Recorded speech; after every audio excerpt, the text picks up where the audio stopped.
గత 10 సంవత్సరాలలోనే ప్రత్యేక రాష్ట్రంగా తెలంగాణ దేశంలోనే వివిధ రంగాలలో అగ్రస్థానం సాధించడమే గాక తెలంగాణ వ్యాప్తంగా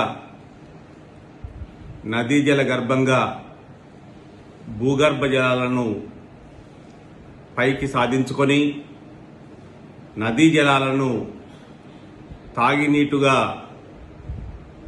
భగీరథ యత్నంగా అందించుకోగలిగి హైదరాబాద్తో కూడిన తెలంగాణ ప్రగతిని ప్రపంచానికి చాటి చెప్పింది. అందుకే హైదరాబాద్ పైన దుష్ట శక్తుల కుట్రలు అధికమయ్యాయి. హైదరాబాద్ను కేంద్రపాలిత ప్రాంతంగా మార్చి హైదరాబాద్ వ్యాప్తంగా లక్షల కోట్ల సంపద పైన, వనరులపైన, లక్షలాది ఉన్నత ఉద్యోగాలతో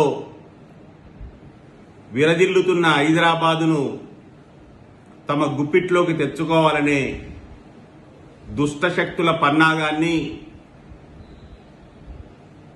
మే 13 సోమవారం జరిగే లోకసభ ఎన్నికల ద్వారా తిప్పికొట్టవలసిన గురుతర బాధ్యత తెలంగాణలోని సబ్బండ వర్గాల సకల జనులకు ఉన్నదని, తెలంగాణ ఉద్యమ నిర్మాణాన్ని 95 నుంచి పట్టుమని 10 మంది ప్రవేశించిన సమయంలో నిర్మాణం చేసిన మీ ఆనంద భాస్కర్గా విన్నపం చేస్తా ఉన్నాను.